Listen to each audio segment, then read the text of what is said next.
What is the most powerful trait we have? You need power, speed. Let your imagination do the rest. Undisputed, the Mexican Monster Pack out now. Boxing King Media, we're here for a huge week of boxing from one weekend to the other, from New York to London. What better person to speak to on a Monday night than Gareth A. Davies, the man, the myth, the legend. Thank you very much, BMK. Have you got questions from the fans tonight, or are we just going to skip that and go straight to the action? What I'll do is I'll do them at the end this time. Okay, Yeah, I normally do them at the start, so the you people, do. so the You people got that me moan, giggling at the beginning, yeah. yeah, so the people that moan, the non-serious stuff will be at the end. So if you want to turn off, you can turn off. But I bet you what, they won't turn off. They'll still watch it and they'll still moan, and that's the We worst. will see. They'll still moan. There's of that there is Yeah. absolutely no doubt whatsoever. There's actually a strong contingent of people that slag off certain channels and people's content, but they watch everything. Like there's no like you don't have to watch it. You don't have to watch it. You have to moan about it. Just don't watch the content. That's my That's why people love bad TV. That's why bloopers always do well. That's why, yeah. it's just something a little bit different. But also, psychologists will tell you when you hate people, you want to know more about them. So, or well, hate is a very strong word there, I think. Um, hate is not the right word. It's just we're in a sport of opinions, and everyone's got an opinion, and you've got to have opinions in it. You've got to have a belief in what you're looking at and understand what you're looking at, because that is what you rise and fall by. Indeed. Let's jump straight into the biggest talking topic of the weekend was the tagline is, well, I'll put it to you, Gareth. Has Britain found a new superstar, or are we all jumping the gun? Are you talking about Hamzah Sheeraz, presumably? Yeah. Well, it could be Shaka Stevenson, who was incredible. I said British. Oh, British, sorry. My bad, my bad. Come Late at on, night, Gareth. missed a word. No, well done for picking me up. Um, a new British superstar. Well, we could have said Ellie Scotney. Very Um, true. Very true. uh, She's already a superstar in women's she was boxing. brilliant. She was brilliant on Friday night. Um, I think so. I think the fact that Edgar Berlanga lit a fire under the fight last week, like as if the lunatics had taken over the asylum for a couple of days in New York. Hamza did a fantastic job on him. He shouldn't have come out for the fifth round. I thought he was finished in the fourth, frankly. But Hamza did everything right. Classy, dignified, big, strong, powerful fighter. Got exactly the right results he needed. Completely silenced Edgar Berlanga Jr. Thought it was a brilliant performance. I was questioning on Saturday night with Frank Warren when he was on TalkSport with me whether on air whether really the talk of Hamza Sheeraz against Canelo has come too quickly, but he proved it hasn't on Saturday night. And the fact that if he does fight Saul Canelo Alvarez, it will probably be at the tail end of next year after two Terence Crawford fights. It makes sense, and it's probably perfect timing for Sheeraz, who looks big enough to be successful at super middleweight as a world champion, maybe even at light heavyweight, which is something I was speaking about with the judge Mike Hale yesterday. Um, and I agree with him. I think Hamza's got the size, the power that will probably carry up to 175 pounds. It's just staggering now how long he stayed at middleweight, really. And I do think he was suffering with the weight against Carlos Adames. Well, I didn't get to speak to you, so I don't really know what you predicted. But out of everyone I spoke to, pretty much everyone thought Hamza would get stopped, or it'd be. No, I thought he'd win it late or on points. All right, That okay. was my prediction. Win it late or on points. I thought he'd get to him eventually with his power, but I didn't expect him to beat him up so quickly, Yeah, so and so concisely and decisively. there's three people that I spoke to that got it right. So Don Mingle picked Hamza to win on points, but Mm. Paulie Malignaggi and Shane McGuigan called it down to a T. Him and Shane McGuigan both said an early stoppage, 6-8, something like that, and they got it pretty That's much not an early stoppage. That's a mid-round right. stoppage. An early Very stoppage is close. what he got. Yeah. Um, It was very hard, but they were on the money, but it wasn't easy to predict because Belanga hits hard, but is easy to hit. Oh, it's not hard to hit, but what it was a real step up in class for Hamza. But he made it look effortless almost. He was cautious enough in the early rounds, and then when he went to work big time, and he went to work to destroy. And I think that's the way he's got to fight. And he wasn't aggressive enough against Carlos Adames, who's an awkward, elusive fighter.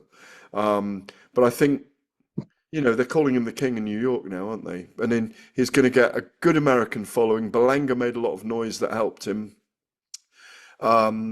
He's got British, Pakistani, Muslim followers, Turki Al Sheikh projecting him in Riyadh.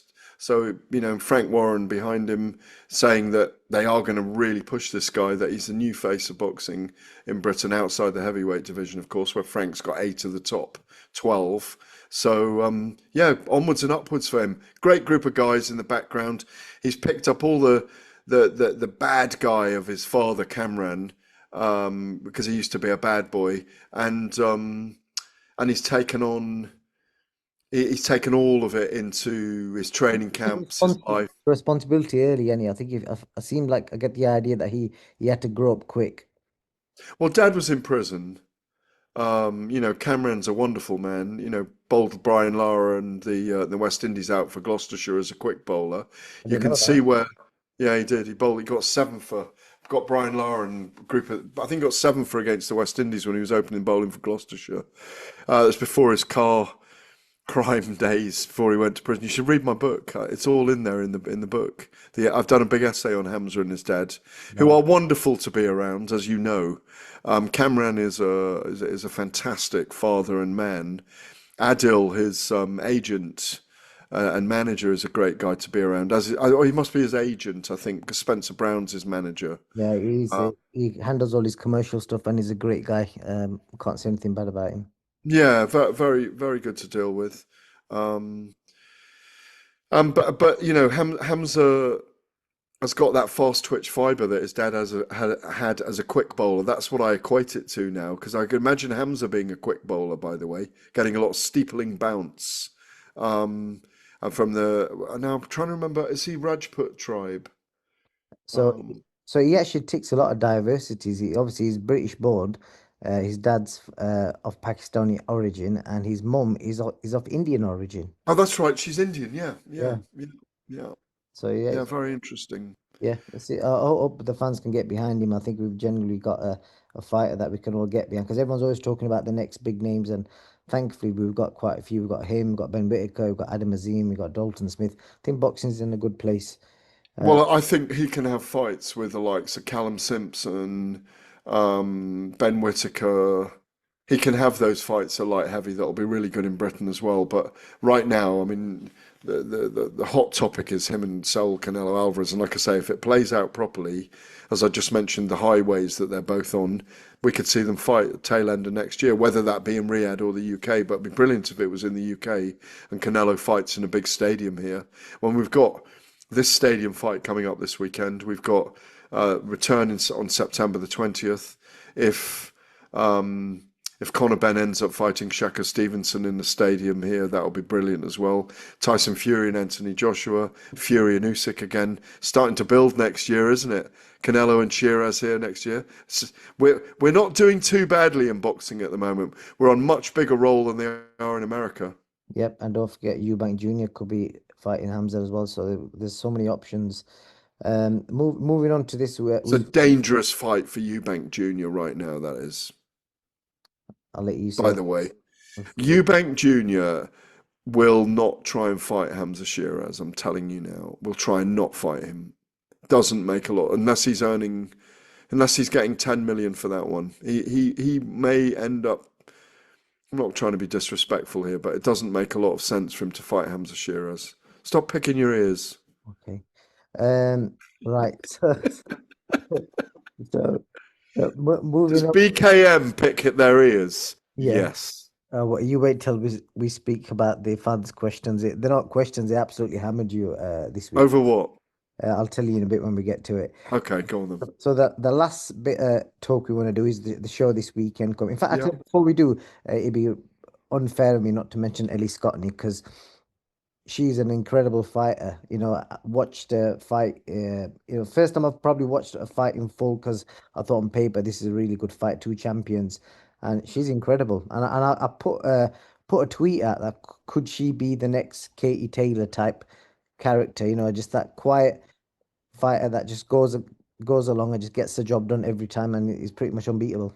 Well, she's very spiteful and she's very vicious, and she's the kind of fighter. I was saying it to someone the other day. Mm. I think it was might have been on TalkSport on our fight night show on Saturday night, that she's the kind of female fighter that men want to watch. And when and that's how what you sound like right now, and I agree with you, because when men want to watch a woman fight, they resonate. I remember interviewing her in lockdown when she was working in one of the big DIY stores. Do you remember she worked? Did you ever speak to her about that?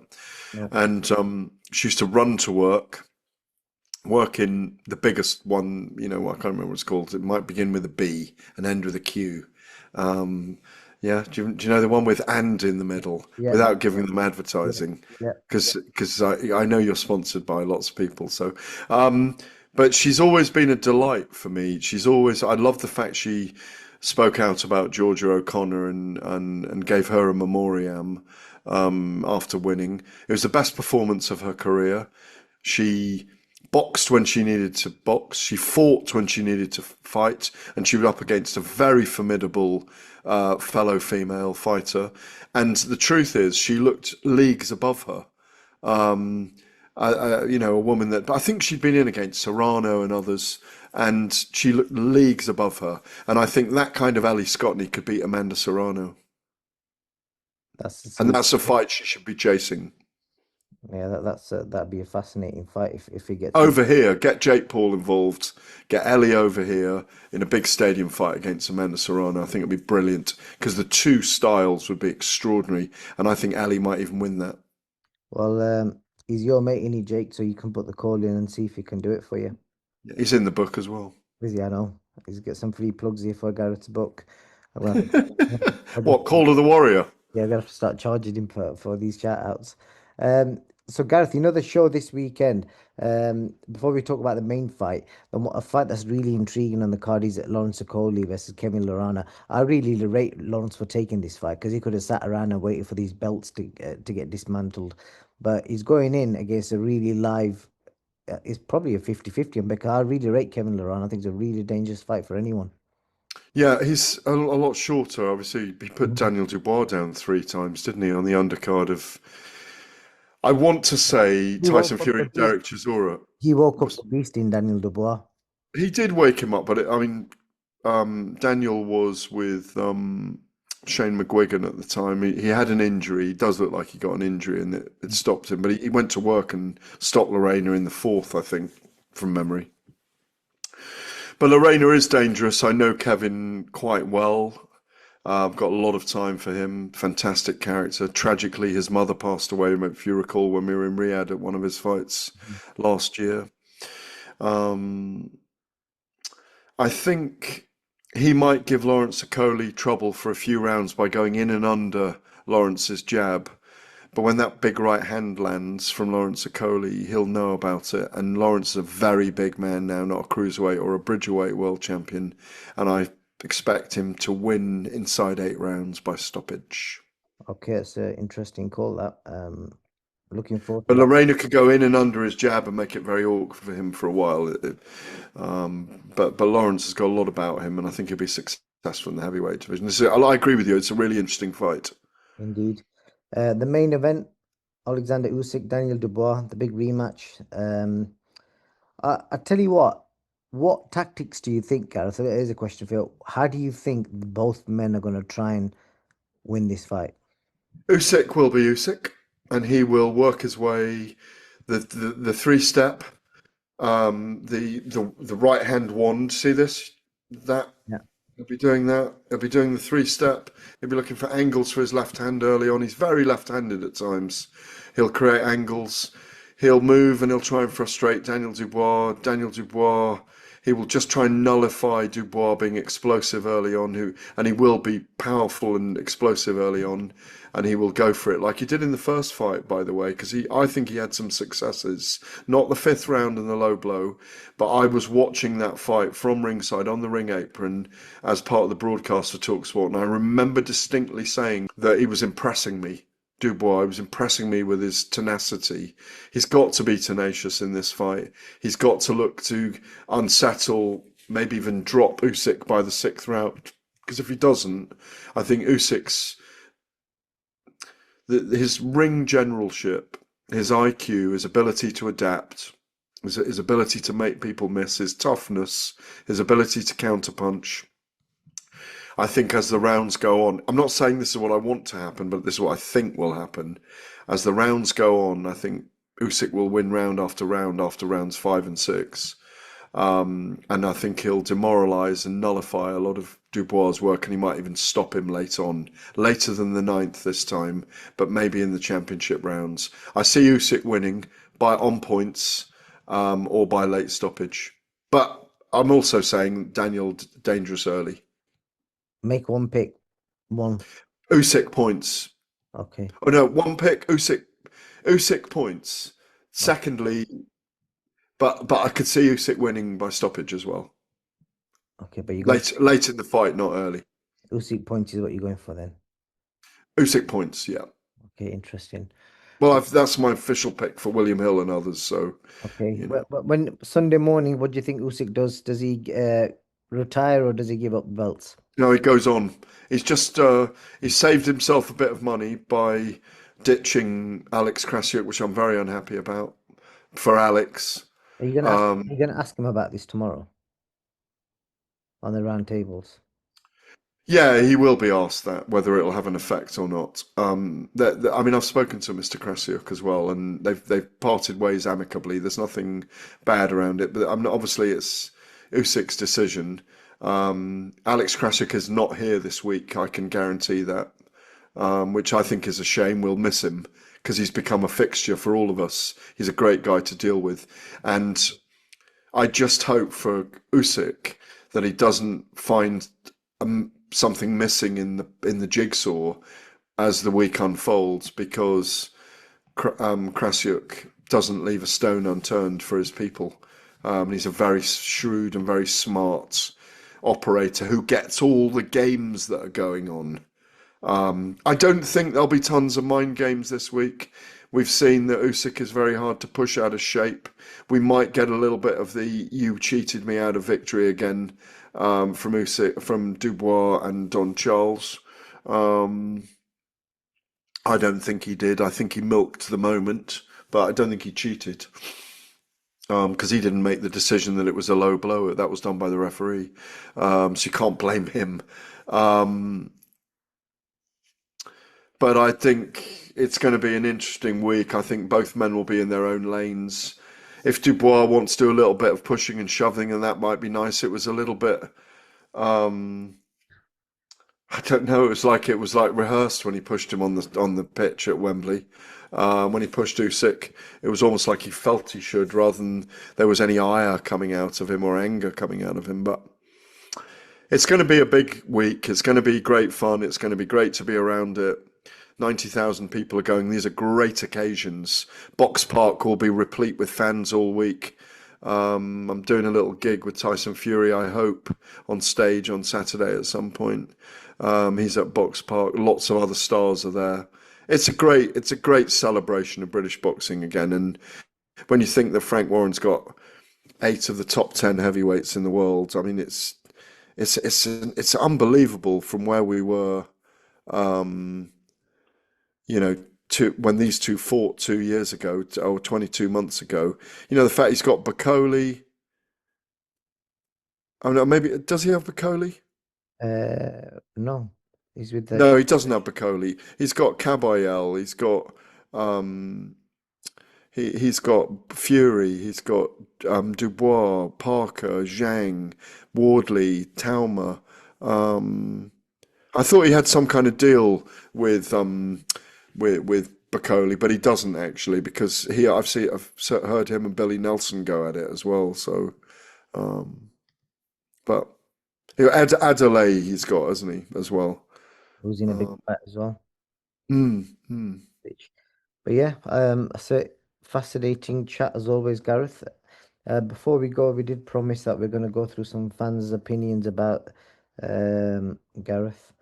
I doubt if they're still listening or watching.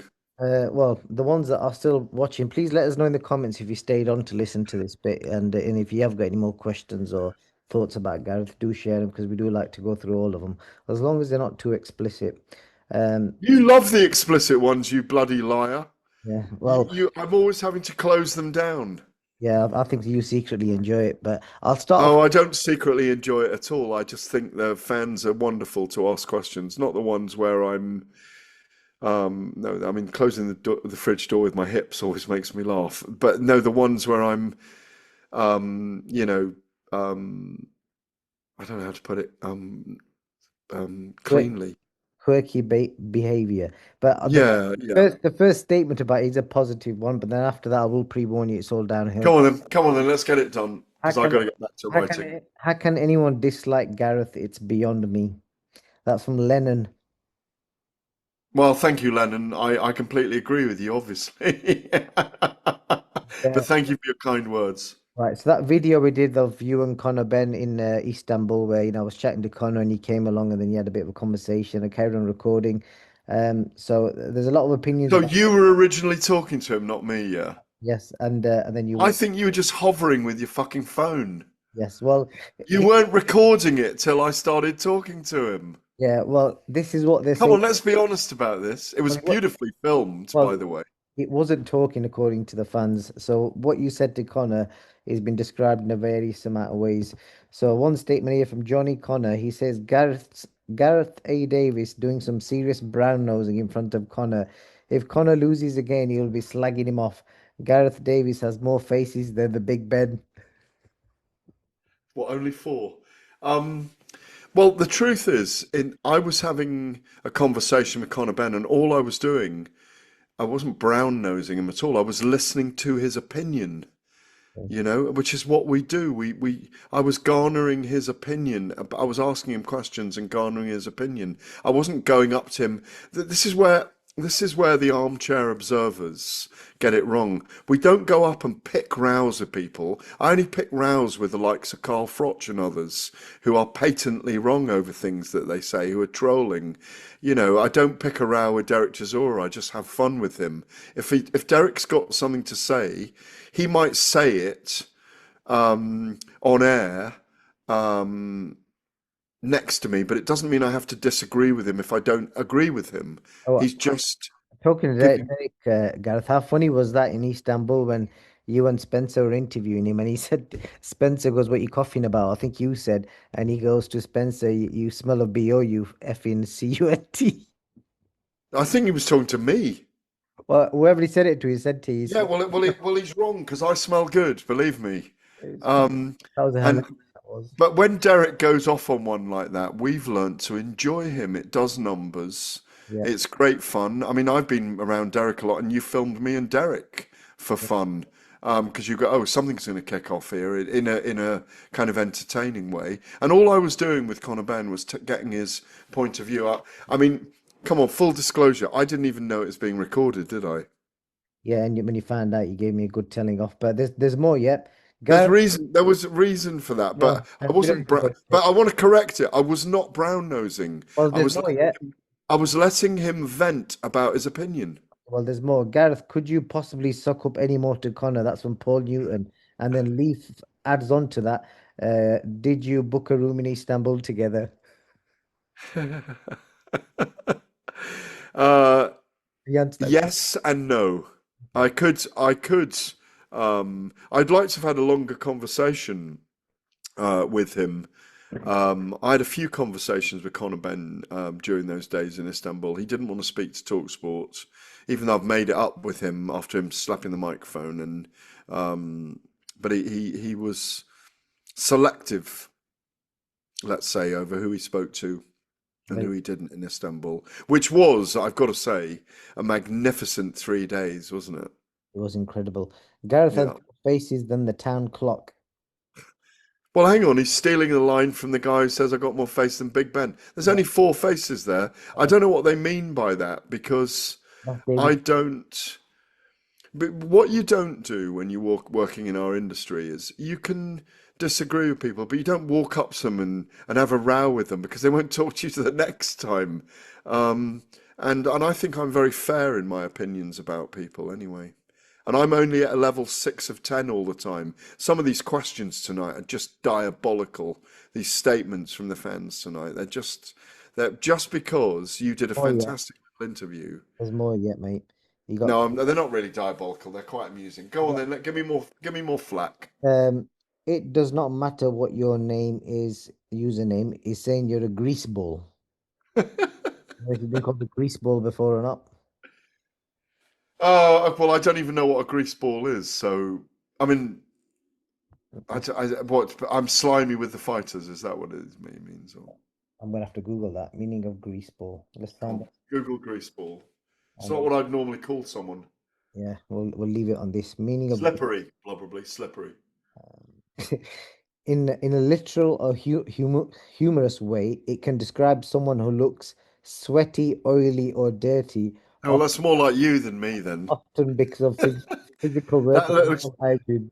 I mean, I've just had a haircut, a shower, washed my hair, and you've just got off a plane and not slept all day. So that's definitely describing you, not me. Okay, let's have a look. Yeah, so yeah, I'm getting it, and I'm giving it back to you. This is terrible. yeah, I'm just ignoring it. So yeah, Good. Gareth, Greaseball Davis, pleasure as always. Yeah, absolute pleasure. I'll see you in the week. Yeah. Yep, should be an interesting fight. Get some sleep. I'll see you around Usyk bright and early tomorrow. Indeed, Gareth. We'll see you then. Take care. Lovely. Cheers. The most powerful trait we have. You need power, speed. Let your imagination do the rest. Undisputed, the Mexican Monster Pack out now.